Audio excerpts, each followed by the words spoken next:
assim, que é uma questão de relativismo, né? Que é a questão de que normalmente o bem e o mal é ditado de acordo com a consciência de cada um. Então seria algo totalmente relativo. E para o próprio C.S. Lewis, né, ele coloca que isso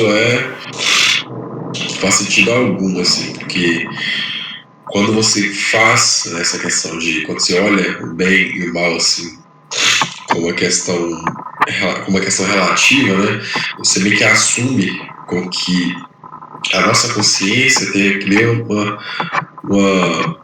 um papel autônomo mesmo, né? Igual a questão dos nossos sentidos, né?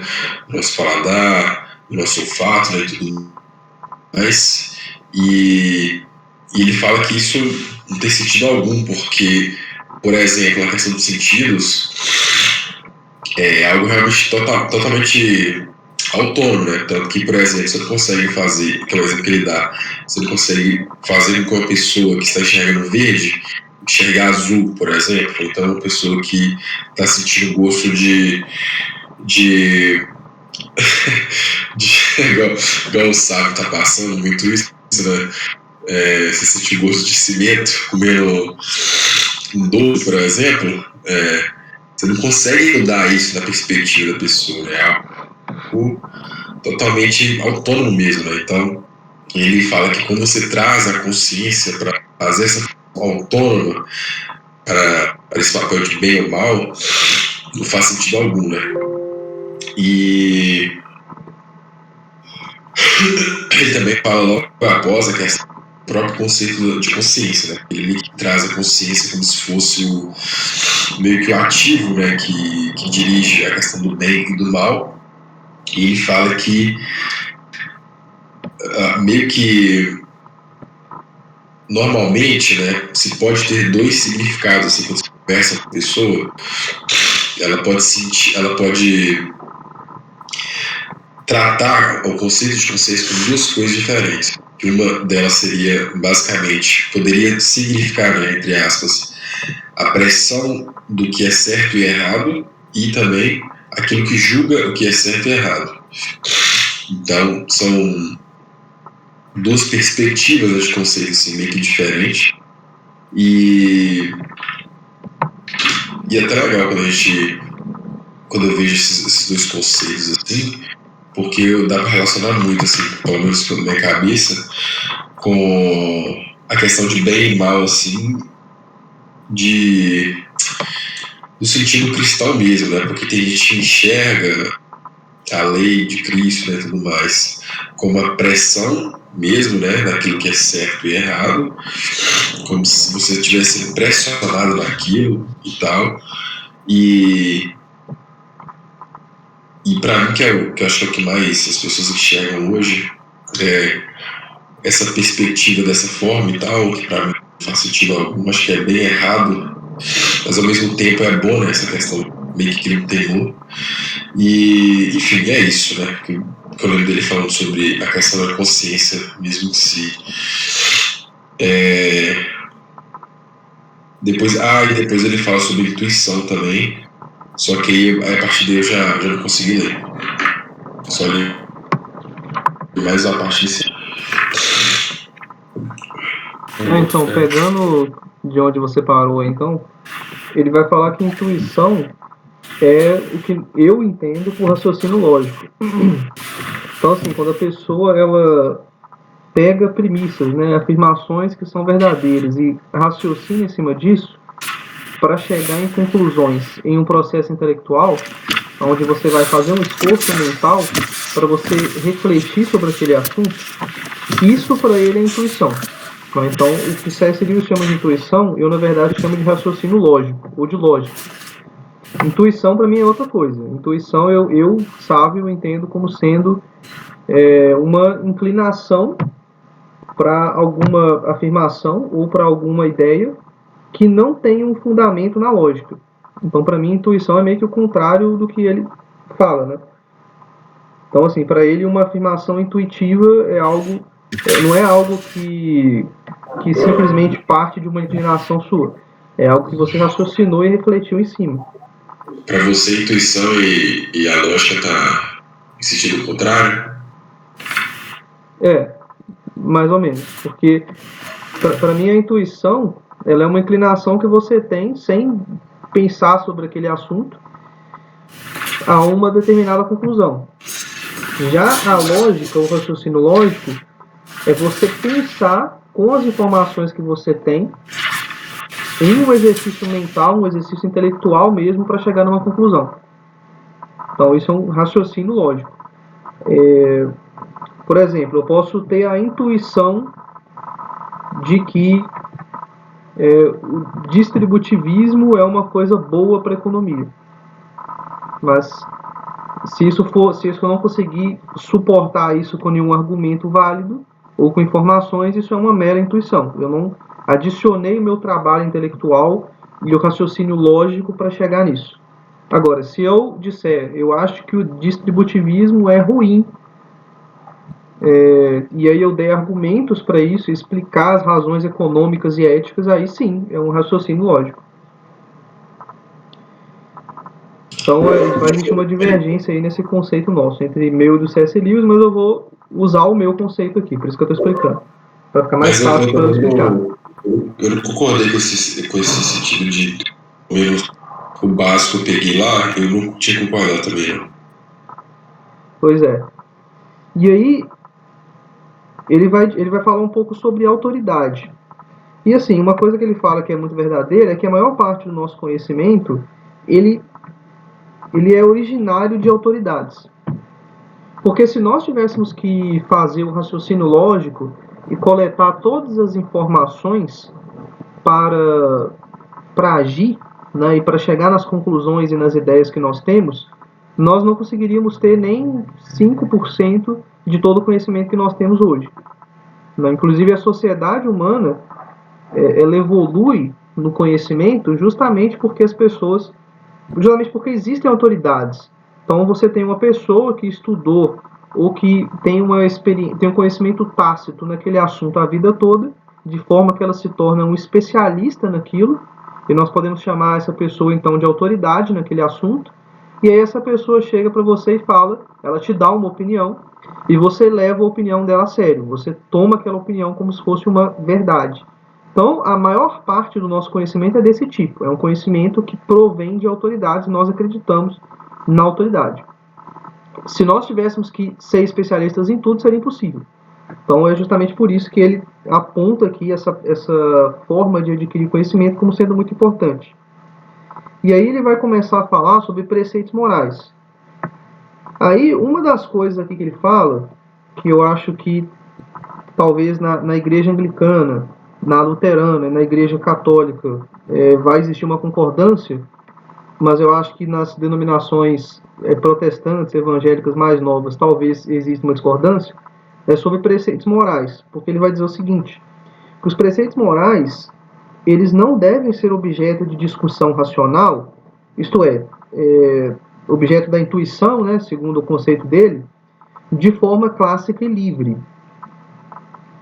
Porque se nós incorrermos em um erro no que tange a moralidade, então nós vamos praticar a imoralidade. E isso sem saber, porque a gente vai estar crendo fielmente que a gente está fazendo bem, mas na verdade a gente vai estar num erro moral. E aí esse erro moral, a gente sabe que o erro moral, que também pode ser chamado de pecado, ele corrompe a consciência, né? Corrompe os bons costumes e corrompe até mesmo as nossas faculdades intelectuais. De forma que, uma vez que você incorre em erro, a própria faculdade da razão vai ser corrompida de forma que você não vai conseguir mais ter essa faculdade de forma, como é que eu vou dizer, eficiente para você chegar em conclusões verdadeiras. É justamente por isso que o preceito moral ele não deve ser submetido a uma análise livre, né? Porque se isso acontecer, nós vamos cair no relativismo, como o Gabriel falou. Então, se eu raciocinar, eu sozinho aqui raciocinar o que é a moralidade, qual é a lei moral e o preceito moral correto, eu vou chegar numa conclusão. Aí se o Lucas analisar, ele vai chegar em outra. Aí se o Gabriel chegar, analisar, ele vai chegar em outra. Aí se o Jack, o estripador, fizer uma análise, ele vai chegar em outra. E aí cada pessoa vai ter um preceito moral diferente, aí nós vamos ter o relativismo. Tendo relativismo, nós não temos moralidade nenhuma, nós não temos nenhum norte, né, nenhum parâmetro para a gente dizer o que é bom e mal. Porque se o que é bom e mal depende unicamente daquilo que eu penso e do meu raciocínio individual, então não importa, né? Então cada um vai ter o seu e não vai ter bem certo, não vai ter bom e nem errado, né? O resultado desse relativismo inicia na questão de você usar a racionalidade, foi isso que você falou? Na questão moral? Não, ele inicia quando você assume que isso deve ser feito de forma livre e indiscriminada por todos os indivíduos. Porque aí cada indivíduo ele vai chegar em conclusões diferentes. Como não tem como todo mundo estar certo, cada... Seu áudio estava picotado, eu não escutei nada que você falou. Mas livre que você fala de forma separada que você fala? Por todo mundo? Não, livre é assim. Ao invés de ter uma autoridade falando, olha, vamos supor que você tem um cara que ele é especialista em abacate. E você não sabe nada de abacate. Aí você vai na feira comprar um abacate e você não sabe. Aí você pergunta lá pro cara que é especialista, pô, me ajuda a escolher um aqui. Aí ele vai e fala, olha, na minha opinião, esse aqui é o bom. Aí você confia nele, que você confia na autoridade dele de especialista em abacate. Agora, o exame livre, né, do preceito moral seria como se cada um pensasse que é autoridade em abacate. E aí todo mundo achasse que tem capacidade para isso e o que ia acontecer é que você ia acabar comendo um abacate estragado, porque você não sabe nada, você chegou numa conclusão errada, porque você saiu da autoridade. Então, na verdade, o erro não é você usar a razão. O erro é você achar que todo mundo vai usar a razão e vai chegar na conclusão certa. Que é impossível. Se você fizer isso, você não vai chegar num parâmetro, né, que é objetivo. Porque a moralidade ela é objetiva. Ou uma ação ela é certa ou ela é errada. Não tem essa de, eu acho certo, mas você acha que é errado, então tá tudo certo. Não existe isso. Então a gente cai em relativismo. Então a moral é necessariamente ligada a uma questão. Seu áudio cortou, não tô ouvindo. Então necessariamente a moral está ligada a... Cortou de novo, não escutei. Tá me ouvindo agora? Tô. Agora eu não tô. Não tô escutando nada. Tá mudo. Então, necessariamente, a moral está ligada à autoridade. Sim, a moral tá ligada à autoridade. Uma pessoa até conseguiria chegar na moral verdadeira pela razão, mas isso demandaria um conhecimento tão vasto em um indivíduo só que é praticamente impossível, né? Até hoje eu não sei ninguém que conseguiu fazer isso sozinho, né? Tanto que precisou de Deus descer e dar pra gente a lei, que ninguém conseguiu descobrir qual que era a lei moral verdadeira. Entendi esse raciocínio. E aí então, uma das formas que ele vai dizer que é possível chegar em conhecimento por meio da razão é o conhecimento autoevidente, né, que é um princípio que é muito antigo, ele vem lá vem antes do racionalismo até, como corrente filosófica, que é aquele conhecimento que você não precisa de provar ele, porque ele é uma coisa que é evidente, né? Por exemplo, seres humanos andam para frente, né? Seres humanos têm olhos, são coisas que são autoevidentes pela própria natureza, né, da realidade, e você pode tomar aquilo como verdade. Então, o que ele quer dizer com isso é que uma afirmação ela pode ser defendida ou porque o homem usou razão ou devido à autoridade. Entretanto, se um homem ele defende uma afirmação ou uma ideia, né, simplesmente porque ele acha isso, ou seja, ele simplesmente tem aquela opinião, ele acha aquilo, mas ele não tem nenhum argumento, nenhuma informação para lastrear essa opinião dele. Então, não houve nenhum esforço intelectual para que esse homem tivesse essa posição dele, essa opinião. Mas não obstante o fato dele não ter feito nenhum esforço, e isso ser uma mera opinião dele, ele é intransigente. Ele não aceita mudar de opinião. E mesmo que ele seja confrontado com informações e com argumentos que vão refutar aquela ideia dele, ele não muda de ideia. Ele não está disposto a mudar. Então, isso que esse homem tem não é uma ideia. É uma mera paixão.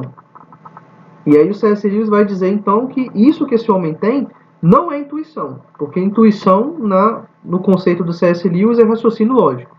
Então esse homem não raciocina de forma lógica, mas ele é simplesmente escravo das suas paixões. Ele não usa a intuição que na cabeça dele é raciocínio lógico. E aí então, por que ele falou isso? O problema é o seguinte, o problema é que quando a gente discute moralidade, que vai dizer quais comportamentos eles são corretos ou errados, ou virtuosos, ou o que é um vício, as nossas inclinações, as nossas paixões e os nossos preconceitos, eles vão influenciar nas nossas conclusões. E é muito difícil fugir disso. Então, se eu, por exemplo, eu sou um cara que eu gosto muito de contar mentira, e eu vou então falar sobre moralidade, essa minha ação que eu pratico, que é falar muita mentira, vai influenciar na minha conclusão moral. Então eu vou ter uma conclusão que vai tender mais para acreditar que contar mentira não é ruim, não é uma coisa imoral. Eu dei esse exemplo aqui com a mentira, mas a gente pode usar ele com qualquer outra coisa que nós consideramos imoral, mas que uma pessoa, por causa do seu próprio comportamento, pode tomar isso como não sendo uma coisa ruim.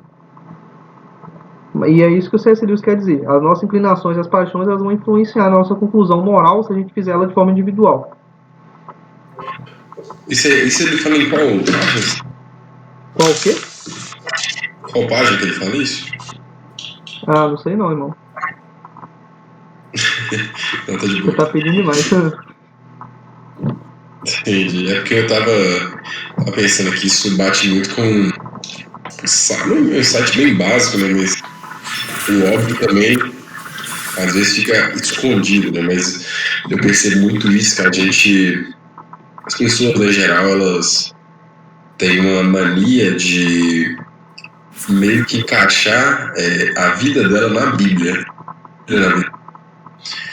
a palavra de Deus. Então, as pessoas acabam, por exemplo, vamos supor, principalmente questão de adultério. Hoje, isso é muito evidente. Vamos supor que a pessoa sabe que o casamento é um só. A cabeça dela meio que vai fazer com que se convença de que não é um só. Tem aquele versículo lá que fala que é permitido sim ser adultério, sabe? Então, realmente, essas coisas vão mexendo, né, com a cabeça das pessoas e nas decisões dela. Então, isso, eu percebo muito isso.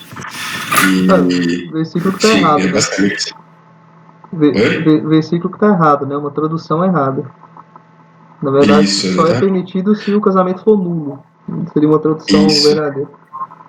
Mas a questão é que mesmo se tivesse a tradução tivesse certa, a pessoa ia achar um jeito de se convencer de que o que ela tá fazendo, entendeu? Em virtude dos próprios, das próprias vontades, né? Das próprias ações delas, assim, né? Tipo, sim. Encaixa muito com isso. É interessante você falar isso, porque isso vai assim, bater justamente com isso que o C.S. Lewis está falando, né? Eu estava conversando com meu pai, nessa vez que eu fui agora para Timóteo, e a minha irmã, aí eles são da igreja lá, Assembleia de Deus, né? E aí eles estavam contando lá sobre o grupo de estudos da igreja dele. Aí olha só como é que isso bate perfeitamente. Porque lá nesse grupo de estudo deles, bíblico, né? Eles têm mais de uma turma. Por que eles têm mais de uma turma? Porque às vezes um cara ele defende uma coisa e os outros não concordam. Aí vai escutando. Aí eles iam falar sobre divórcio. Aí, beleza. O cara foi lá dar aula, né, na turma dele. Aí o pessoal já sabe, ah não, que ele ali é contra o divórcio. Ah, então eu não vou na aula dele não. Eu vou na aula do fulano de tal, porque aí ele sim fala que pode. Aí eu vou na aula dele. Aí fica nessa, né? Aí um briga com o outro. Quando um encontra com o outro, briga. Ah, não, que você tá falando é mentira, não sei o que, não, que é isso aqui, é assim assado. E o pior, cara, é que dentro da igreja, tipo, dentro da igreja, um fica falando mal do outro. Tipo assim, ah não, porque, nossa, fulano de tal acredita nisso e naquilo, que absurdo e tal. Quer dizer, além de você estar caindo num relativismo absurdo, né, e é por isso que eu disse que assim, lá no início, que essa visão do C.S. Lewis, né, que é uma visão anglicana, que vai mais de encontro com a visão católica e luterana, de que a moral ela tem que ter uma autoridade, porque senão o que vai acontecer? O cara ele pode pegar a Bíblia, que é a maior fonte de heresias que existe, infelizmente a verdade é essa. O cara vai pegar e fala, então eu sou livre, eu vou pegar aqui, vou interpretar do meu jeito, vou pegar aqui, vou pegar o versículo X, Y, vou selecionar aqui e pronto. Agora eu vou defender a minha paixão aqui, a minha inclinação, a conclusão que eu já tinha antes de ler isso aqui, porque é isso que eu quero. E aí o cara, se ele não gostar do que ele escuta, ele pode ir para outra turma. Se ele não gostar, ele pode ir para outra igreja. E aí Deus é que tem que me servir. Entendeu? Não sou eu que tenho que servir Deus. Aí esse é que é o problema do relativismo. Porque você, Sim. né, libera e o cara faz isso. E você sempre vai tender a sua inclinação. Então, às vezes, o cara ele tá divorciado, já tá no terceiro casamento lá. Aí, não, mas eu vou na igreja lá que fala que pode. Sim. Porque senão, eu Isso. não quero ouvir que não pode. Né? Então, Ô, não Oscar, interessa o que Deus quer. Interessa é o que eu quero. Aí eu vou isso. lá. Esse é o problema. A gente passou por isso esse final de semana. O quê? Na Do nossa Davi. igreja aconteceu isso? Mesma coisa? Não, não, a gente tava no Bernardo lá, assim, Ah, sim, é. eu Exato. falei, oi? E sim, exato. Você tá falando sobre. Isso, aí. Tá. Eu tava lá, né, falando que pra mim a lei de Deus é muito mais, tipo, faz isso, não faz, pra mim é muito mais que isso, é conselho também, ele é um pai e tal, eu falei, tipo assim, igual, por exemplo, transar os casamentos, né, tipo, aí os caras, não, isso pegou pesado, né, tipo, já foi na facada já, isso aí não. Aí o Fred até falou assim, não, mas isso daí eu vou achar um jeito, né, de te mostrar que isso não é errado, sabe, tipo isso, justificando as ações, né, então, foda. Gabriel, Oi. rapidão, você tinha comentado a página. No meu aqui, na minha versão, é a quinta página do capítulo. Quinta, tá, fechou, É. valeu. A sua versão não é a mesma do Thiago, não? Não é não. Tá, fechou. Quando o parágrafo começa assim: os três elementos da consciência, os três elementos são também encontrados na consciência. Tá, fechou. Assim começa o parágrafo. Mas, Sábio, eu achei até que você ia tocar nessa questão. E o Gabriel tocou justamente, falou justamente do divórcio, que é uma questão que significa muito historicamente para os americanos. Né? Eu queria saber, tipo, ver alguma coisa que o Lewis tenha comentado sobre a questão do surgimento mesmo do anglicanismo, saber o que ele pensa disso, né? Apesar de que, né, a gente sabe que o Lewis casou com uma mulher divorciada, então parece que ele não vê problema nisso, né? Ô, cara, esse capítulo ele dá muitas pistas do porquê que ele resolveu permanecer no anglicanismo. Porque, assim, pelo que eu li desse capítulo, o C.S. Lewis ele dá a entender que ele é um cara, assim, ele preza muito pelo status quo, sabe? Então, assim, ele dá a entender, aliás, ele fala isso explicitamente nesse capítulo, de que meio que por ele ter nascido em uma sociedade, ele meio que tem um débito com essa sociedade por ter permitido que ele fosse gerado e criado ali. Então ele meio que tem que defender ela do jeito que ela é. Entendeu? Então talvez por uma questão de defesa de tradição desordenada porque você acaba sacrificando, né, o próprio raciocínio, ele tenha optado por permanecer na igreja anglicana. Talvez seja por isso que teve grandes divergências entre ele e o Tolkien, né, que era amigo dele, mas o Tolkien era católico. E eu acho que talvez tenha a ver com isso, talvez tenha a ver com as próprias paixões e inclinações do C.S. Lewis, que levaram ele a optar por ficar lá, mas não, acho que não dá para saber, né, a não ser que tenha informações e coisas documentadas sobre isso que a gente não sabe. Eu pensei na segunda opção aí. Pode ser também. Opção. De que as paixões dele, né, tudo mais que deixou levar. Eu não sei, eu acho que tem um pouco dos dois. Eu pelo que você vai falando aí, sabe, eu concordo em parte, mas eu acho que não seria melhor dizer assim que é simplesmente por ele prezar o status quo por si mesmo, mas porque ele vê motivos para isso, sabe? Não que isso haja uma paixão pelo status quo, pela tradição em si mesma, mas por ele ver motivos para ela. E eu acho interessante, assim, que igual, eu mandei até esse vídeo para você, Gabriel, acho que você não viu, de um cara falando um pouco sobre a vida de C.S. Lewis, né? Eu tô no pedaço dele. Sim, ele não lembro em qual religião que ele foi criado quando ele era pequeno, né? Mas ele saiu dessa religião, eu acho que não era anglicanismo, acho que era presbiterianismo, não sei, alguma coisa assim. Mas aí ele sai disso, vira ateu, depois se converte, vira anglicano, e se eu não me engano, foi um conservador, não sei se foi acho que é Russell Kirk, algum intelectual conservador falou que se o C.S. Lewis tivesse vivido mais 5 anos, ele teria se tornado católico. E, então, tipo assim, talvez ele tava no caminho, né? Não sei também. Diz também que o Tolkien brigou muito com ele quando ele foi casar com a mulher lá, divorciada que ele casou. E parece também que quando o C.S. Lewis estava no leito para morrer, o Tolkien levou um padre lá para ver se o C.S. Lewis estava pronto e tal. Mas acabou que não deu certo. Ele morreu em que ano mesmo? Ixi, não lembro. Foi depois da Segunda Guerra. Foi depois. Acho que foi 60 e alguma coisa.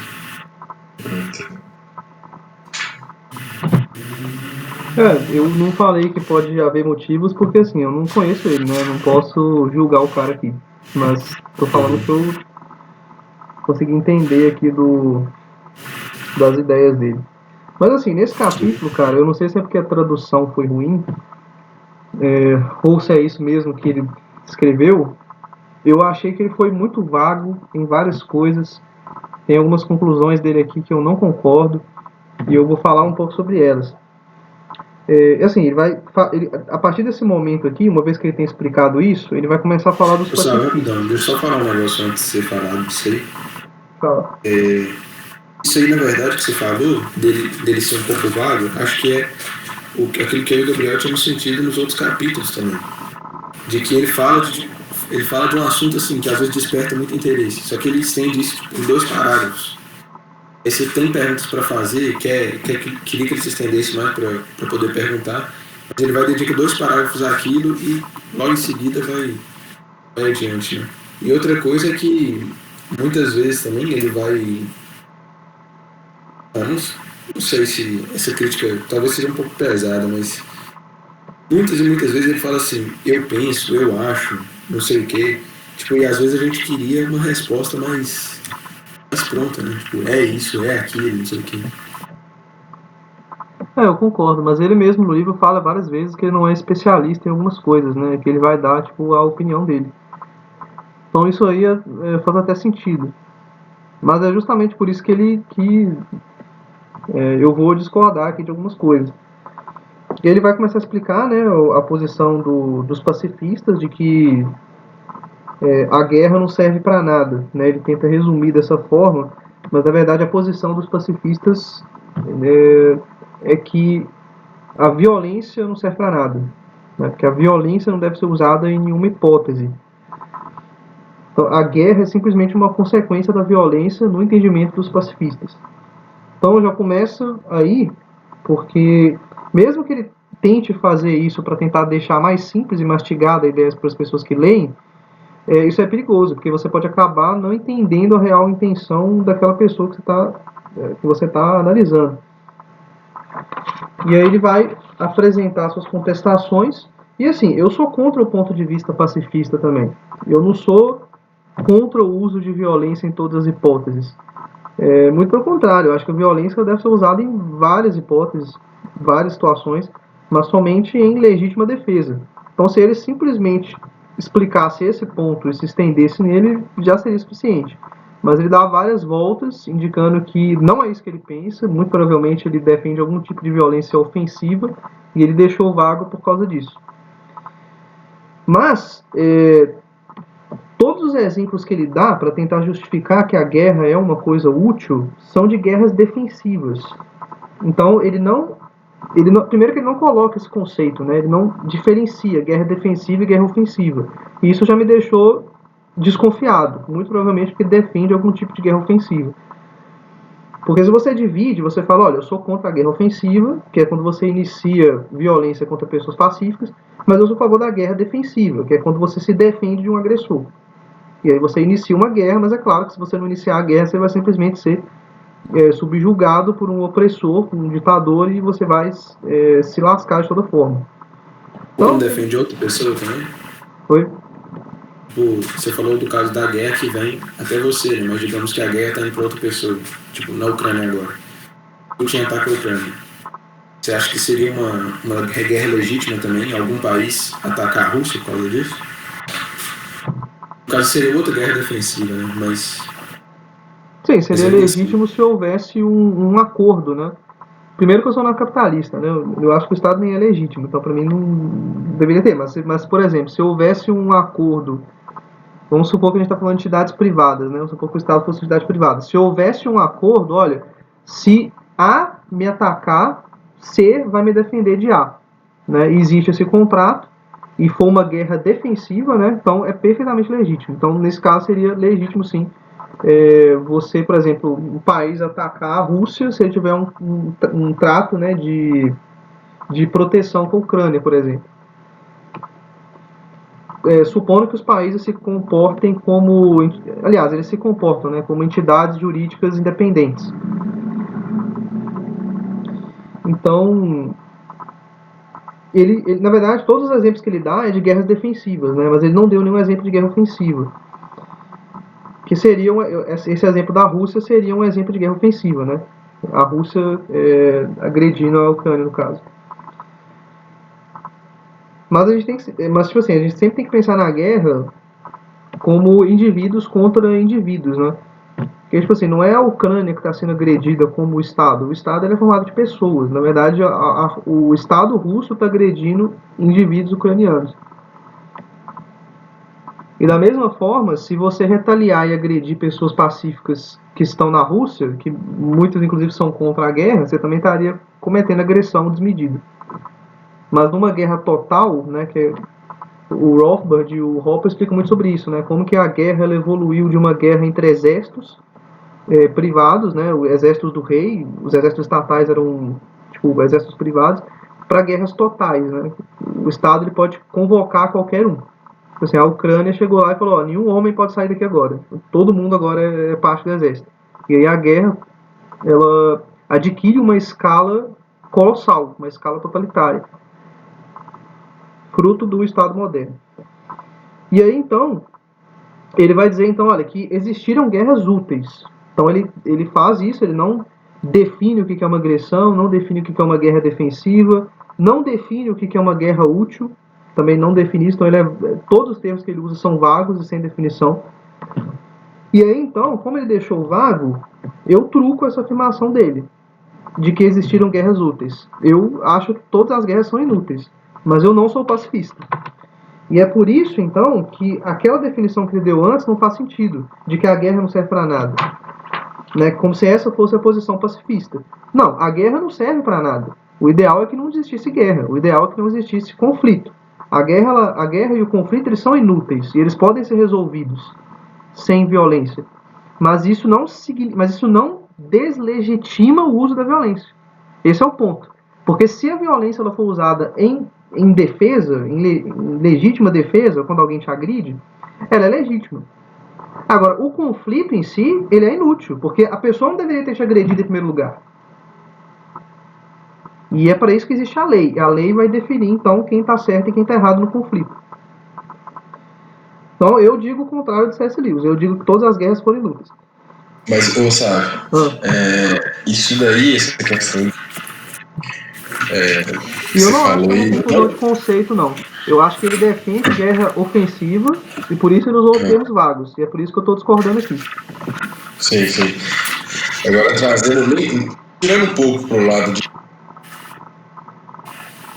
raciocínio, legítima defesa social mesmo, questão de arma, você ter arma, por exemplo, e tal.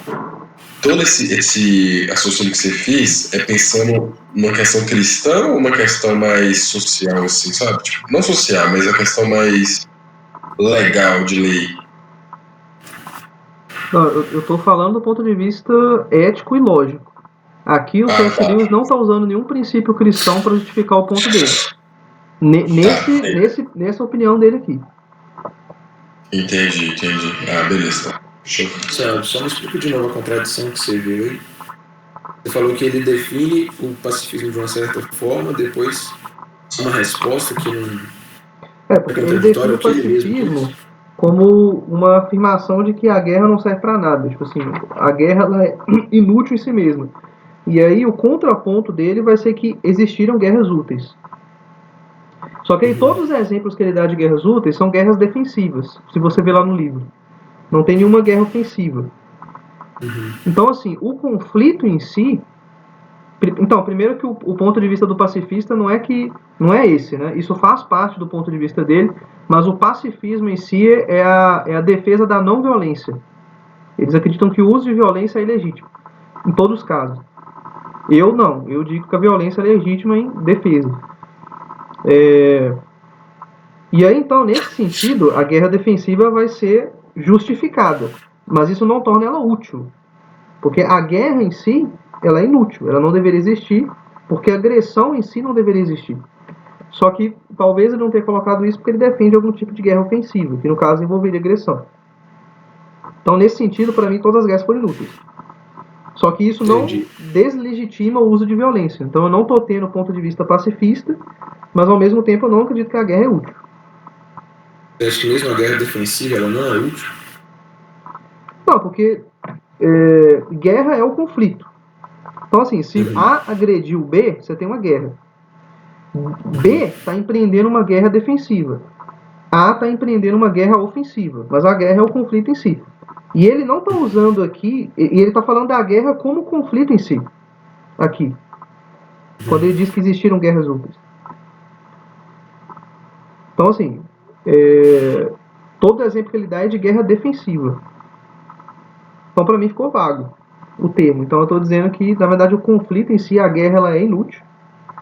Poderia ser resolvida sem ter o conflito.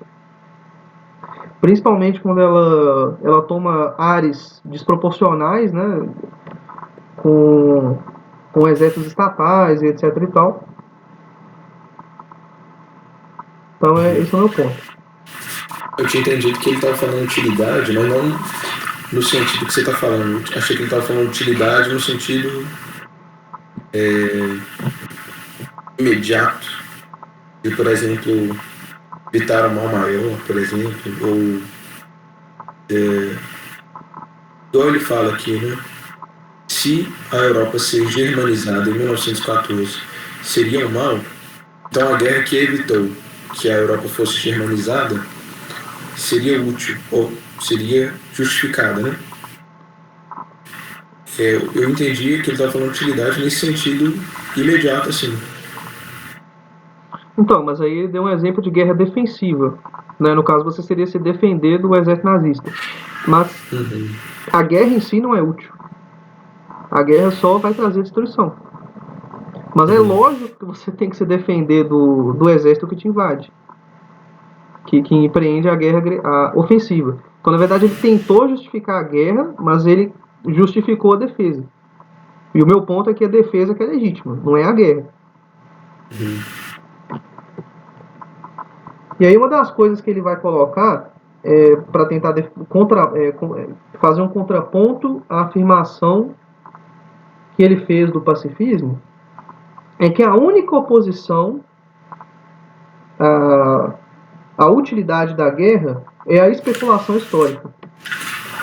Então ele coloca como se a única oposição que existisse é que, se não existisse a guerra, a gente estaria assim assado. Quer dizer, especulações. E isso é um erro. Isso não é a única oposição que existe a essa ideia. Eu coloquei outra oposição aqui. Existem outras. Então ele meio que comete essa falácia aqui. Então eu já expliquei, né, qual que é a posição pós-pacifista, de que a violência é sempre imoral, porque isso é errado, na minha opinião. Outra coisa também é que ele vai fazer um paralelo disso com a pena de morte. E aí, o C.S. Lewis, ele dá muitas voltas, né, ele explica um tanto de alegoria, e ele tenta justificar a pena de morte, assim, lapidando o argumento dele, ele tenta justificar a pena de morte com base na eficácia para conter o crime. E isso é um completo erro também, um erro argumentativo. Eu acho que a pena de morte é legítima, eu defendo a pena de morte. Só que não é pela utilidade da pena de morte que eu defendo ela. Porque, primeiro, que isso é um princípio utilitarista. E o utilitarismo, como princípio ético, ele é ilegítimo.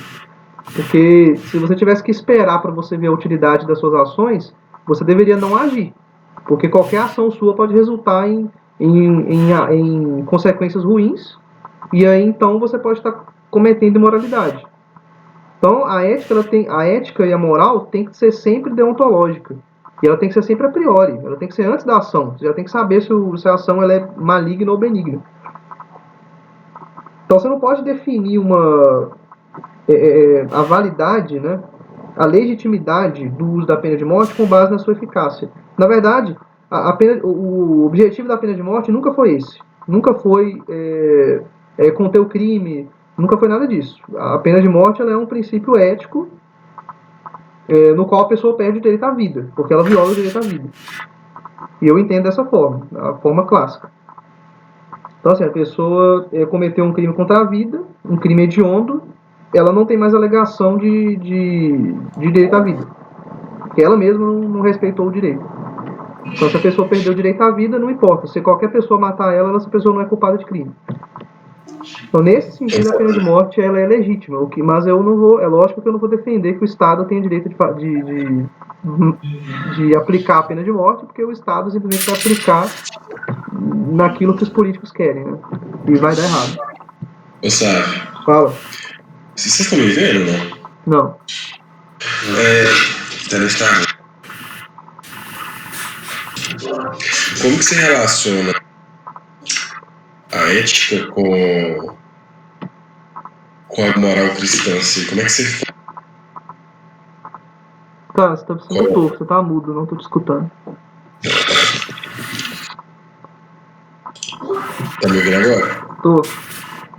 Como que você relaciona a ética com a moral cristã? Porque eu vejo que você fala sobre ética, né, e tal, principalmente quando a gente conversa uma questão de aborto, eu lembro, esse final de semana. Como que você relaciona os dois, assim, na perspectiva, sei lá, na sua cabeça mesmo? Não precisa relacionar, eles são perfeitamente compatíveis. O cristianismo diz respeito à fé e moral. Eu tô falando de ética. Quando eu falo de ética, eu tô falando de lei. Isso é uma confusão que muita gente faz. Porque como o conceito de ética que as pessoas geralmente têm é o conceito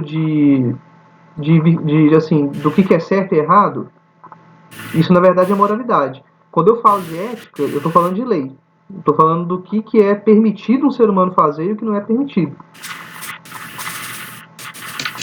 Sim, do ponto de vista, tipo, mais social. Não entendi o que você falou, você mutou. Não... Você falou que isso daí é do... Não tô escutando, velho. Você não tô... Tá mutado. Você tá falando que a ética... Não, mutou de novo. Agora eu consigo ver como... A ética é uma perspectiva mais social. Ô, velho, tem como você colocar um microfone, um fone, ou se tiver com fone, tirar o fone, não? Cara, tem.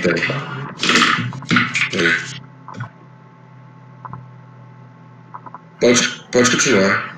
Tá, o que você perguntou? Eu perguntei se a ética é uma perspectiva mais social. Não, a ética anarcapitalista ela é puramente lógica. Isso. Oi? Tá, não tô ouvindo nada que você tá falando não, tá? Tô julgando que você tá mutado. Outra coisa que ele fala é o seguinte, que a absorção de certas sociedades por outras é um grande mal. Eu não entendi o que ele quis dizer com isso. Ele não explicou, foi um termo completamente vago.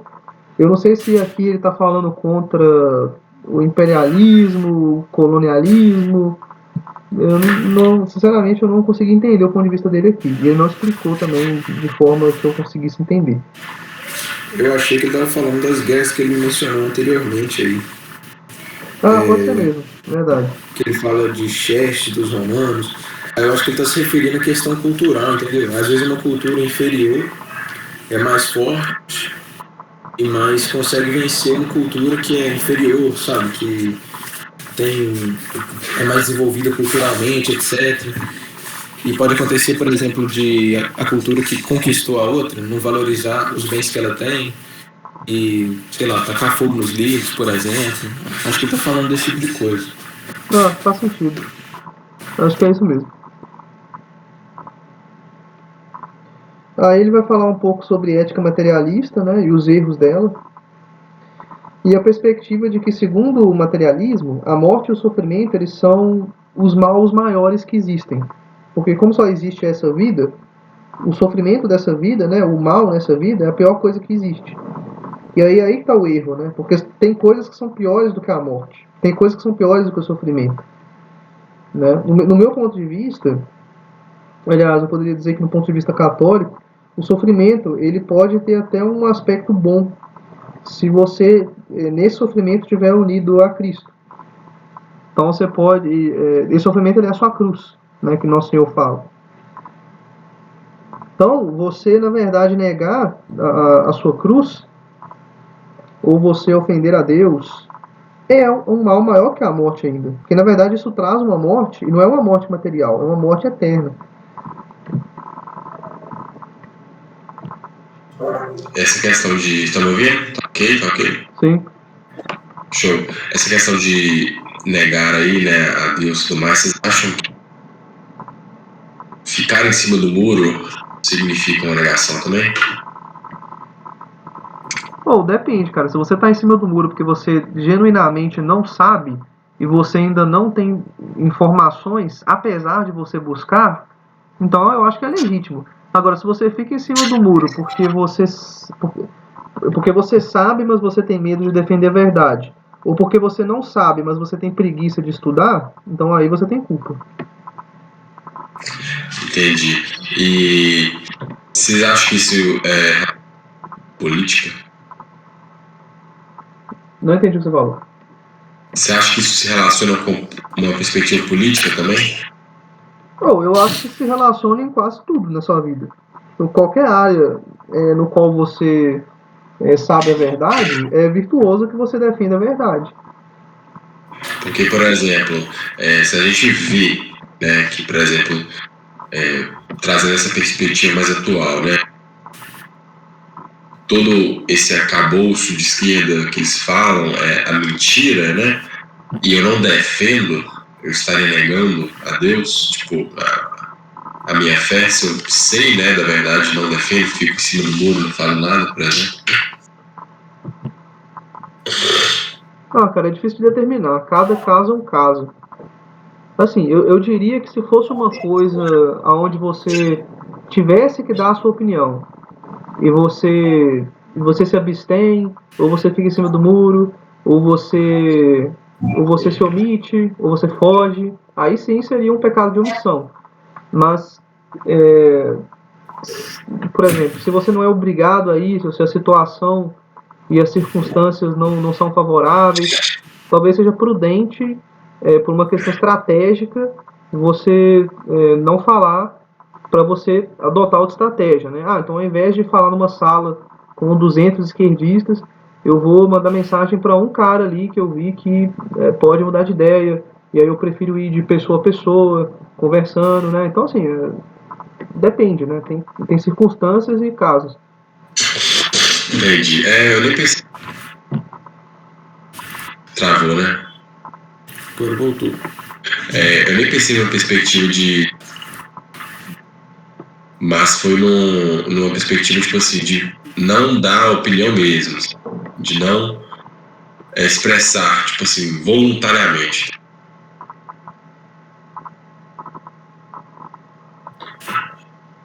Entendi. Aí depende, né, cara? Depende da situação. Se você acredita que isso vai fazer alguma diferença, se isso é uma boa estratégia ali, tá? Eu não posso julgar assim sem conhecer o caso, sabe? Entendi. Por exemplo, eu vou dar um exemplo que acontece muito.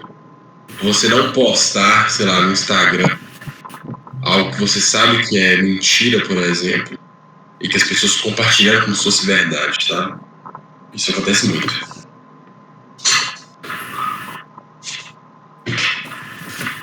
Não entendi, Gabriel, que você falou. Por exemplo, você postar, deixar de postar. Peraí, cortou, não cortou? Cortou. Agora eu imaginei como é que tá cortando aqui. Mas é você não postar no Instagram em defesa de alguma coisa, você não postar em defesa de alguma coisa, sendo que as pessoas estão coisa como se fosse verdade, entendeu? Uhum. Por exemplo, vamos supor. O Lula falou num discurso lá, homossexual e tudo mais, é verdade, tem que acabar com a família, por exemplo. Se eu vejo isso e não posto, por exemplo, no Instagram, tem muita gente postando, é isso aí mesmo. Se eu não posto em defesa disso, eu acho que eu tô, né? Sei lá, sensação de que eu tô ficando segundo muro, sabe? Uhum. Você acha que você tá negando? Cara, eu acho que eu me coloco numa posição bem confortável. Eu não tô negando, mas eu tô fazendo igual o Pilatos ficou, sabe? Tipo isso. Uhum. Sobre isso eu acho interessante o que o Gustavo falou, porque sobre Pilatos, quando ele estava fazendo aquilo ali, ele não estava expressando alguma coisa particular, né? E ele falou que, olhando para ele mesmo, tipo assim, a vontade dele era soltar. Mas por causa da pressão e na autoridade que ele tinha, ele foi e tomou a posição que ele tomou. Tipo, ele ali estava na posição de fazer alguma coisa, entendeu? Verdade. Assim como os apóstolos depois, né? Agora, aquilo que o Lula fala e aquilo que eu faço, ou digamos assim, um exemplo muito mais próximo, né? Talvez mais difícil, digamos, as opiniões que as pessoas têm e que expressam na sala de aula, por exemplo, vai de um juízo de diversas formas, né? De contexto, de tempo, de finalidade, de estratégia também, de como você vai da pessoa, entende? Do tempo que você vai ter para falar, de com quem você está falando. Além do que você tem que pensar também que se for uma pessoa desconhecida ainda, se for uma pessoa, digamos, que você nunca mais vai ter nada para falar com ela, então você tem que pensar muito bem o que você vai falar nessa única ocasião que você vai ter para falar com ela, porque uma palavra você pode desperdiçar e fechar a porta para muitas outras, né? Realmente. Concordo. Pilatos foi uma situação.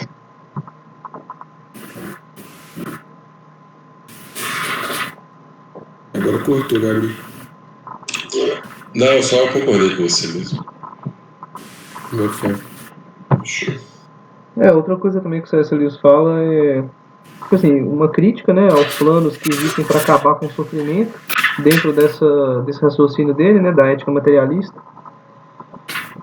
Porque assim, nós temos vários, né? Tem o comunismo, por exemplo, que busca resolver, né? Acabar com todos os problemas e criar um paraíso na Terra. E é uma ideologia materialista, né? Que busca exatamente isso, acabar com o sofrimento. Então, vamos acabar com o sofrimento, acabar com a desigualdade, acabar com tal coisa, né? Como se fosse possível por um esforço humano. E um esforço central, né? Uma ideologia. E ele vai exaltar quem busca resolver os problemas locais. Né? Porque isso é o que está ao nosso alcance como indivíduos. Né? Nós conhecemos os problemas que estão na nossa localidade, no nosso entorno, e nós somos quem tem mais capacidade de resolvê-los, justamente porque somos nós que conhecemos eles mais. Nós temos mais informações sobre aquilo. Né? Isso é uma das coisas, isso é um dos argumentos do Friedrich Hayek, inclusive, para criticar o socialismo. E aí, uma das coisas que ele vai tentar dizer, né, talvez para justificar a questão da guerra, do alistamento, é você ter um débito com a sociedade por ser quem você é. Que para mim é um argumento sem lógica nenhuma, né, porque a sociedade não é uma pessoa. Só pode existir dívida individual. Você pode, lógico, né, defender os princípios tradicionais, você ser conservador, mas não porque você tem um débito com a sociedade. Até porque a sociedade que você está, ela pode ser uma sociedade depravada, com princípios errados. Não significa porque você está ali, você tem um compromisso de defender aqueles valores daquela sociedade. Você tem um compromisso de defender a verdade. Então, você pode defender valores tradicionais e conservadores na medida em que eles são verdadeiros, na medida que eles são certos. Então isso daqui para mim não tem pé nem cabeça também, isso que ele falou. Débito com a sociedade por ser quem eu sou. Não. Inclusive você pode ser uma pessoa boa em uma sociedade má. Você pode ser uma pessoa boa e o quê? Você pode ser uma pessoa boa em uma sociedade onde reina a maldade. Ah, tá. Sim, verdade. E aí outra coisa também, é que eu vou discordar dele, que ele também deixa meio vago, é que ele meio que dá a entender nesse capítulo que existe algo como uma sabedoria humana. Né? A partir daqui ele começa a ficar muito coletivista, ele começa a falar de sociedade, porque a sociedade é uma coisa, você tem um débito com ela, e aí existe uma coisa, né, que é a sabedoria humana, como se fosse uma sabedoria de massa, né, como se fosse um senso comum, e você ir contra esse senso comum é um erro. Então, quando você vai contra o senso comum, você tem que parar e ver que você pode estar cometendo um erro. E, novamente, eu acho que isso daqui vai contra a minha ideia de busca da verdade, né? Porque, quer dizer, não importa se a maioria discorda da verdade. A verdade é verdade. Não significa que você está incorrendo num erro simplesmente porque você discorda da suposta sabedoria humana de massa. Eu poderia até ser caridoso com ele e entender isso de outra forma. Ele está querendo dizer, talvez, que aquelas pessoas da sociedade, que são as pessoas mais simples, elas têm ali, por causa, né, da tradição, do conservadorismo, elas têm uma série de princípios e de ideias que elas adquiriram de forma tácita e que são verdadeiros, e que nesse sentido existe uma sabedoria humana no senso comum. Mas você simplesmente dizer que você ir contra o senso comum em si é um erro, eu acho que isso é falso. Pera, eu não entendi o motivo. Que motivo? O motivo de você achar que isso é falso. Não, porque o senso comum ele não é verdade. Ninguém chegou na verdade plena, né? A gente tem que estar sempre buscando a verdade. Se você chegou a uma conclusão que vai contra a opinião da esmagadora maioria das pessoas, não significa que essa opinião é um erro só porque ela vai contra o senso comum. Então, essa afirmação dele de que essa insinuação, né, de que você ir contra essa sabedoria de massa é em si um erro, para mim é falso. Não. Ah, tá. Eu pensei que você falou que tipo assim, ia a favor e contra a maioria. Aliás, ia a favor do senso comum. Correto, eu entendi isso, foi mal. Aí ele vai falar um pouco também sobre o significado de dar a outra face, né? Porque tem muitos pacifistas que usam, né, essa fala de Jesus para tentar justificar o pacifismo. Né? Ah, não, se alguém te bater numa face, você tem que oferecer outra face. Então você nunca deve usar violência. E isso é totalmente ridículo, né? Uma coisa totalmente falsa. Nosso próprio Senhor usou violência, por exemplo, para expulsar os cambistas do templo. E ele não só usou violência, mas ele usou uma arma potencialmente letal. Né? Então, isso não tem nada a ver. Não chegou a atingir alguém, não? O quê? Não chegou a atingir ninguém, não, né? Uai, provavelmente chegou. Ué. Ele usou o chicote para espantar as pessoas do templo. Mas eu acho que no Evangelho não especifica nesse grau, não, viu? Não tem detalhamento nesse grau, não. Mas então, o que está ao redor de dar.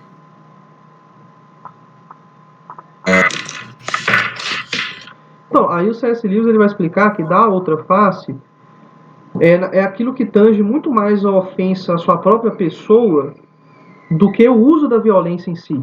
E os cristãos sempre entenderam isso. Né? Porque quando você se ofende por qualquer coisa, na verdade, você está alimentando um orgulho, né? Porque você tem a sua pessoa em autoestima. Mas na verdade você não é ninguém.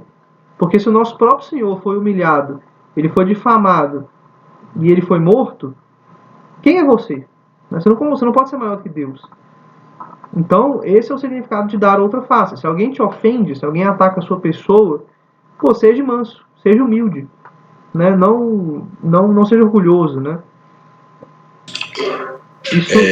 Isso não é uma defesa do pacifismo, da não violência. Tá, mas esse não se orgulhoso significa não bater? Não significaria não bater? Não, significaria não ficar se ofendendo, né? Como se você tivesse uma autoestima. Quer dizer, como se você tipo assim, como se você fosse maior que o Senhor. Entendeu? Porque você não é nada. Eu não estou dizendo que as pessoas não têm que ter autoestima, né? Não é isso. É no sentido de ego, sabe? No sentido de orgulho. Sim. Mas então, se você usa violência, acho que creio que a maioria das. Acho que vai ter o ego envolvido, não, posso estar enganado. Não, porque você vai estar defendendo a sua integridade física. Você vê, os próprios apóstolos, eles andavam com espadas. Pedro ele tinha uma espada. Ele cortou o servo do sumo sacerdote quando ele tentou pegar Jesus. Então nesse caso aí, ele tinha a espada, mas por questão de defesa a Cristo. E defesa pessoal mesmo, porque eles andavam por caminhos onde é que tinham salteadores, tinham saqueadores, né? Então toda essa ação de Jesus e dos apóstolos leva a crer que essa passagem não deve ser interpretada como uma defesa da não violência, né? Mas sim como uma defesa da mansidão, uma defesa da humildade, né? Sem contar que nessa época os judeus eles eram um povo oprimido, né? Então quando um cidadão da cidade, né, da urbs, tipo um cidadão romano, ele agredia um judeu, se o judeu revidasse, o judeu poderia ser preso, né, por ter agredido um cidadão romano. E a palavra do cidadão romano valeria mais contra o judeu do que a palavra do judeu. Então, isso também não deixa de ser uma advertência temporal. Né? Você não reagir, né?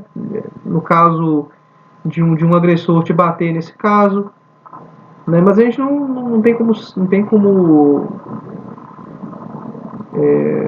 não sei, saber a extensão plena dessa passagem, né? Teria que fazer um estudo mais aprofundado.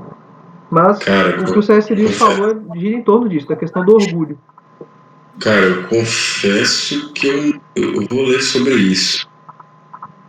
Eu não tenho, na verdade, um entendimento muito ok sobre essa passagem, não. Só que eu acho que é muito importante a gente saber, porque acaba que o entendimento, principalmente dessa parte, fala muito sobre como a gente deve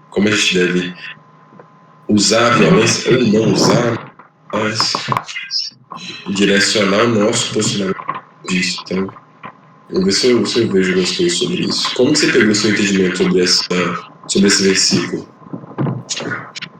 Cara, assistindo padres, teólogos falando sobre o assunto. Eu não sei se eu tenho um livro, cara, que é sobre páginas difíceis do Evangelho. Eu tô até com ele na mão aqui, tentando ver se tem essa passagem. Que ela é uma passagem difícil de interpretar. Bem difícil. Mas assim, isso também não deixa de ser... A gente tem que ver Cristo em tudo, né? Quando a gente lê as Escrituras. Então isso não deixa de ser também uma prefiguração da paixão de Cristo. Porque quando ele diz para você não reagir, nesse caso, embora ele não estivesse falando sobre pacifismo e não violência, ele estava falando do que ele mesmo fez, né? Na sua paixão. Ele não reagiu. Ele se entregou e deixou que as pessoas, os romanos matassem ele, e os judeus matassem ele. Então isso não deixa de ser também uma prefiguração, uma profecia que ele está fazendo ali. Eu tô com dificuldade grande, gente. Como se não fosse uma não violência, sabe?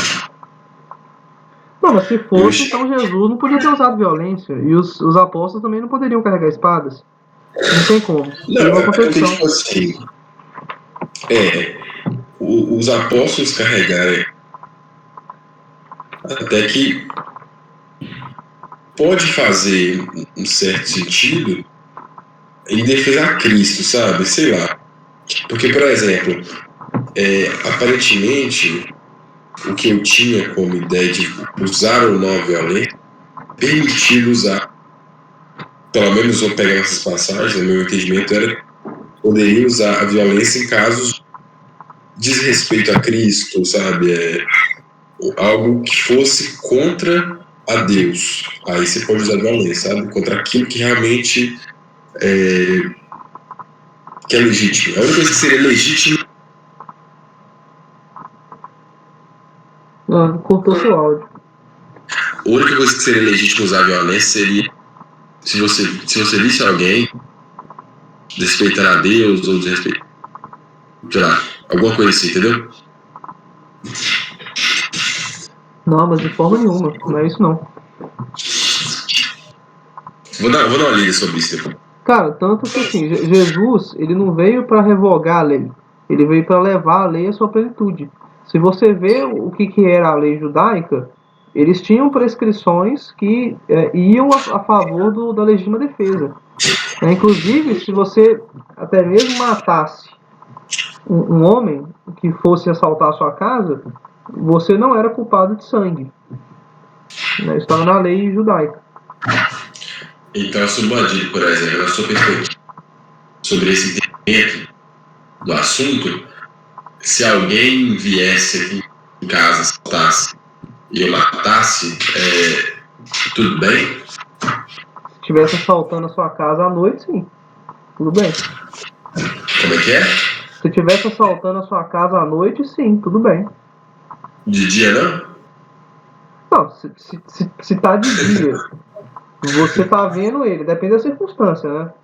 Se tá de dia, você viu que ele tá desarmado, você tem a situação controlada e você tá com uma arma na mão, o cara já tá rendido e você vai lá e mata, aí sim, aí eu diria que teria uma culpa. Só que se não for esse o caso, você peguei o cara de surpresa aqui na minha casa, deu um tiro nele. Aí não. Eu vou falar um caso que ocorre muito, o exemplo que eu vou dar.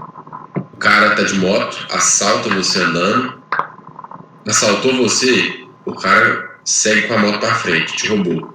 Aí você tira a arma do seu bolso, vai lá e mata. Você vê ele na moto na sua frente, assim. Você vai lá, atira ele. Uai, legítimo, perfeito.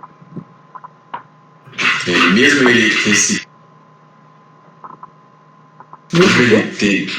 Oi? Mesmo o quê? Mesmo ele ter. Tipo assim, ele assaltou. Tipo assim, ele não saiu na moto, né?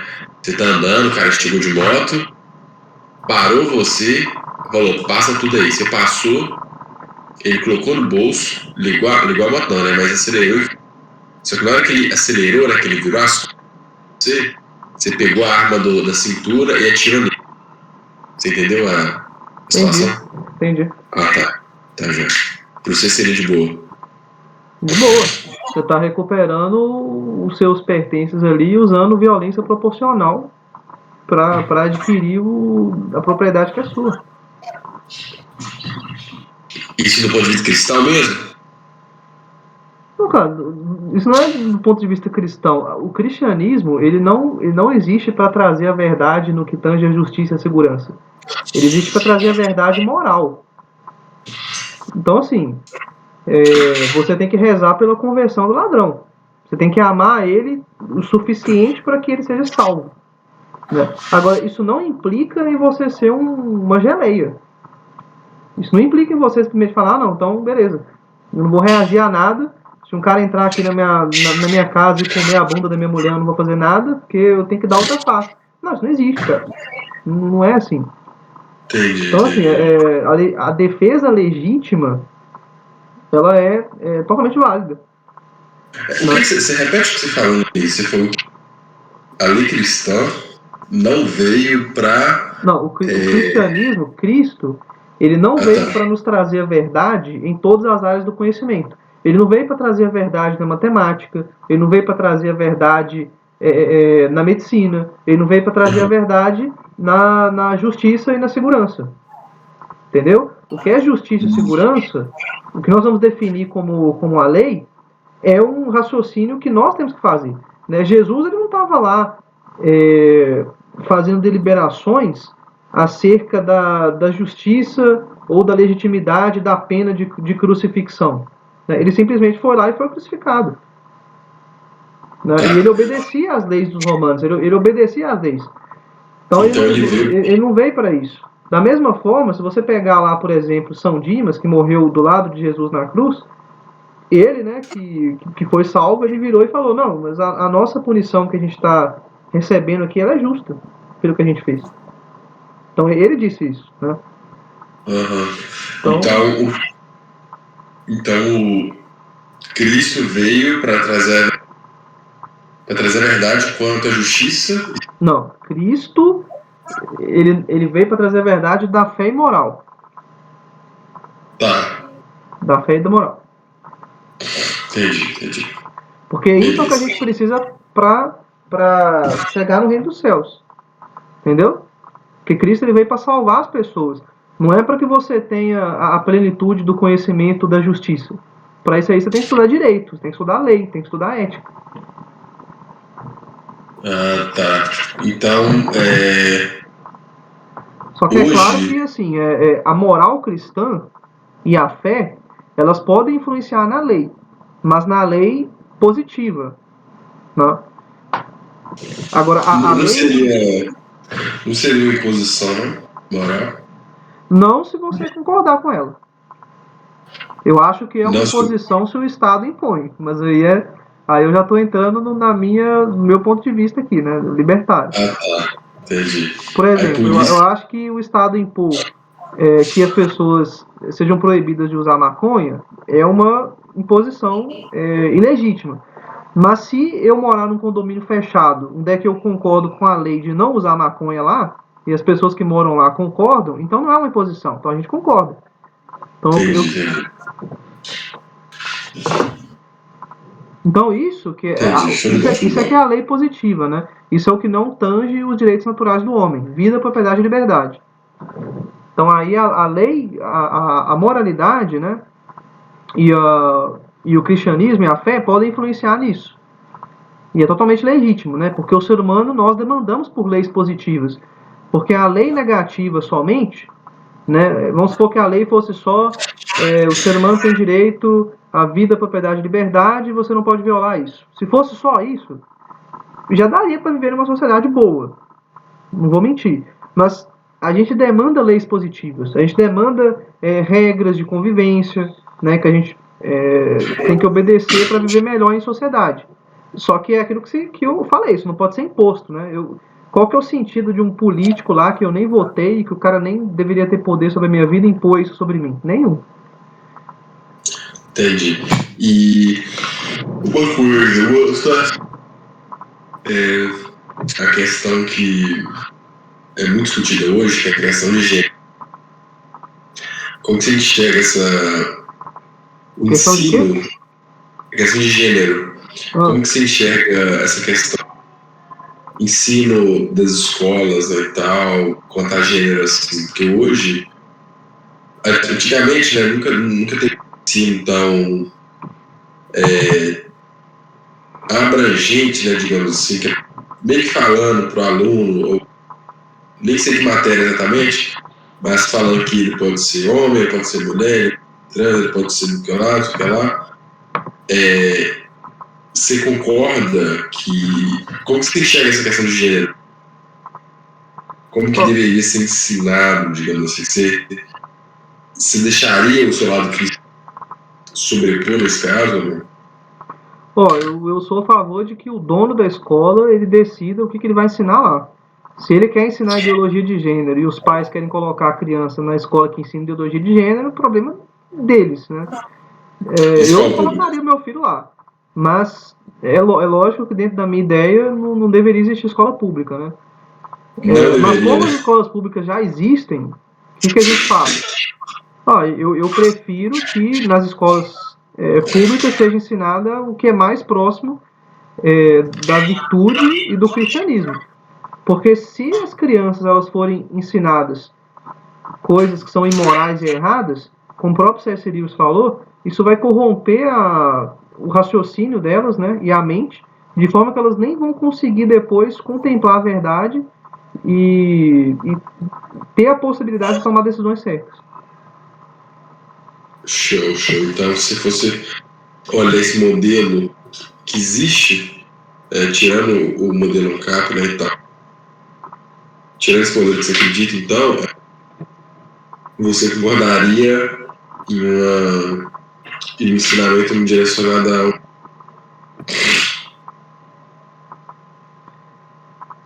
Ensinamento direcionado ao quê? A homem e mulher, né? Assim. Não, eu não concordaria, não, né? Eu aceitaria, né? Porque não tem mais o que fazer, né? Se essa é a única opção, eu prefiro ela. Que a escola estatal se aproxime o máximo da lei natural possível. Mas aí quando você está fazendo isso, você não está tipo, se relacionando a moral positiva. Sim, mas só que não deveria existir a escola em primeiro lugar. A existência da escola pública já é uma imposição. Então tudo que for pra frente vai ser imposição, não tem jeito. Já tá errado na raiz. É como se você falasse assim, não, mas você tá no puteiro aqui e você tá contando mentira. Contar mentira não é errado, não? Não, cara, já tá errado, você tá no puteiro, pô. Deveria estar aí. Então, essa é a questão. Quer dizer, você tá no puteiro, é melhor você não contar mentira, mas só que você não deveria estar aí. Entendeu? Entendi. É uma pergunta rápida. O que fala na Bíblia sobre o governo? Assim? Provavelmente sim, você sabe. Sobre governo, cara? Sobre a questão política, né, digamos assim. Eu sei que tem questão do imposto. Tem 2 Samuel lá, né, cara? Na época dos juízes. Samuel era um juiz, né? Porque os judeus eles se organizavam assim. Existiam vários juízes, né? Por isso que o nome é juízes. E esses juízes é que eram o poder legislativo e judiciário ali. Eles que analisavam a lei de Deus, né? E emitiam julgamentos e as pessoas confiavam neles porque eles eram anciãos e eles conheciam a lei e eles eram sábios. Então, na Bíblia, né, conta a história de vários desses juízes, um deles era Samuel, e aí o povo judeu, né, na Bíblia fala o povo judeu, né, mas não dá para saber se foi um grupo de pessoas ou se foi alguns poderosos. Eles quiseram criar um estado, e aí teria um rei, o rei dos judeus iria governar eles. E aí então Samuel vai falar com Deus, né? E aí o que Deus fala? Deus fala, olha, isso aí é a ideia errada. Né? Se vocês tiverem um rei, se tiver um estado, ele vai tomar o melhor de vocês, ele vai tomar suas mulheres, ele vai pegar o melhor da sua produção, ele vai oprimir vocês. E aí, quando vocês clamarem a mim por justiça e por terem feito isso, não vai adiantar. Então está lá em 2 Reis. Então Deus já advertiu aí, né, dos perigos de você ter um rei e de você ter um Estado. Agora, em relação aos atributos do governante, do bom governante, ele tem que ser um homem justo, tem que ser um homem santo. A monarquia, ela é infinitamente menos pior do que a democracia, do que a república, nesse sentido, porque como a república ela favorece que o pior chegue ao poder. É sempre o cara mais mentiroso, é o cara que mais promete e não faz, é o cara mais inescrupuloso, que não tem nenhum escrúpulo para adquirir o poder, que chega lá. A república ela favorece que os piores cheguem ao poder. Na monarquia, é na sorte. Então, o cara que é o príncipe lá, ele pode ser um cara bom ou ele pode ser um cara mau. Então, o cara que nasceu na condição de príncipe, de rei, na família real, ele pode se tornar até mesmo um homem santo. Ele pode ser santo na condição dele. Ele pode, né? E o que a fé e a moral, né, nos exorta a ser é sermos bons, é sermos morais e sermos santos, né? Então você pode até mesmo ser santo nessa condição. Então o que a Escritura, né, e o que Jesus, o que a tradição e todos os pais da igreja vão nos exortar a fazer é isso. Inclusive existiram reis que foram santos, né, na história da igreja. Do mesmo jeito que você pode ser um total tirano, déspota.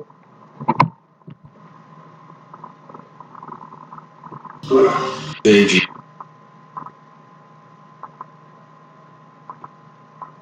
E você vê que Jesus ele falava tanto para pessoas ricas, né, quanto para pessoas pobres. Porque tem gente que meio que interpreta Jesus como se ele tivesse vindo só para os pobres. Mas não tem nada disso. Não tem nada disso. Você pode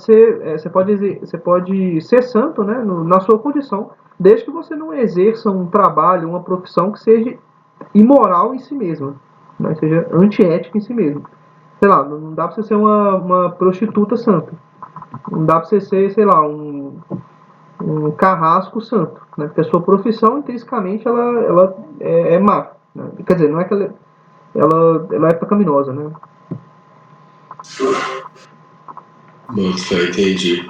Tem uma outra dúvida que eu tenho, mas que eu tinha notado para depois eu vou elaborar melhor. Mas é sobre esse assunto também. Não era isso que eu achei de interessante no capítulo. Fechou. E você, Lucas?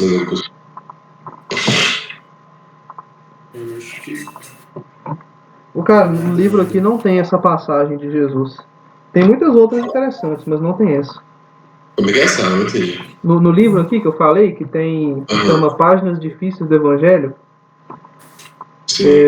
não tem essa passagem, mas tem várias outras legais. Se quiserem adquirir depois. Pô, cara, eu já ia falar. Eu acho que é uma ideia de livro sensacional. Tipo assim, porque tem. Igual, por exemplo, a questão de divórcio. Se a gente pega aquele versículo e destrinchar em tudo que significa de verdade, né, quando você pega a versão original e tudo mais, cara, tipo assim, é um baita ensinamento, sabe, para as pessoas. Quando você cara, só que mesmo destrincha assim. Pode falar. Só que mesmo que você destrinche, você pode não chegar na resposta. A verdade é essa. Porque assim, mesmo que você destrinche e tal, vai ter um cara que vai conseguir levar pro outro lado e outro cara que vai conseguir levar pro lado que ele quer. A única forma é você ver assim, o que as pessoas que estavam lá e que todos os cristãos ao longo da história, o que eles acreditaram em relação àquilo. Porque o que importa é o ensinamento. Entendeu? Porque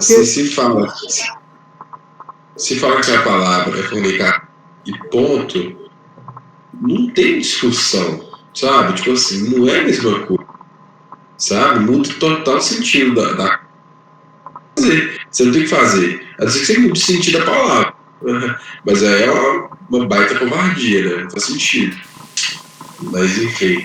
Mas tem vários outros casos, cara, que fica ambíguo, que realmente não dá pra saber.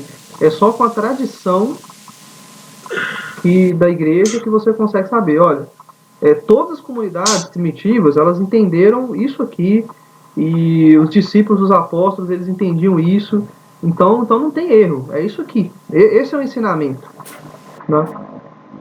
Porque assim, o ensinamento e a igreja surgiu antes da Bíblia, né? A Bíblia terminou de ser escrita ali no ano 70, mais ou menos, 70 e poucos. Sim. Então, E olhando para essa perspectiva, assim, acho que a coisa fica muito complicada. Eu vou dar exemplo. Vamos supor que a gente tem 7 bilhões de pessoas. Vou arredondar isso para mil pessoas. 1.000 não, 100 mil. Como vocês acham que vão ser salvos? Eu falo porque tem um versículo que fala que o caminho é estreito, né? Só que é muito não justo, mas assim, uma pessoa que é complicado, porque eu não sei como que a gente talvez tomar uma posição que às vezes até muito. Tô vendo aqui, talvez eu tô tomando até uma posição de tentar entender a lei de Deus, tentar entender não, mas de tentar julgar com base nisso. Mas assim, se uma pessoa ela tá na igreja, ela foi criada lá pela mãe tal, pelo pai dela, na igreja presbiteriana, sei lá, aleatoriamente aqui, e ela acredita naquilo ali, tipo, pô, por mais que ela, é igual aquilo que a gente pegou, a gente falou, por mais que ela vá aprender outras coisas, né, e tal, ter contato com outros argumentos e tudo mais, ela sempre vai ter aquela tendência, uma tendência gigantesca em continuar naquilo que ela acredita, por causa daquela inclinação dela, né, por causa daquilo, das paixões dela, sei lá, que poderia dizer isso, né. Então, como que, sei lá, vamos supor que a presbiteriana acredita que o casamento pode mais de um caso do tempo, por exemplo, e a pessoa vai lá e vive desse jeito, sabe? Eu fico pensando, pô, como que isso, sei lá, pô, será que esse pessoal, como é que é complicado?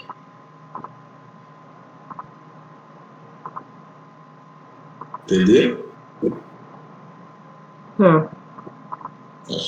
A resposta é não sei, né, cara? Entendi, Não dá pra saber.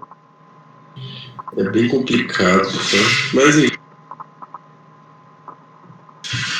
coisas que não tem resposta, mas só reflexão. Dá uma discussão, né, cara? Só que se eu fosse discutir isso aqui, eu demoraria mais 1 hora, né? Mas a resposta curta é não sei.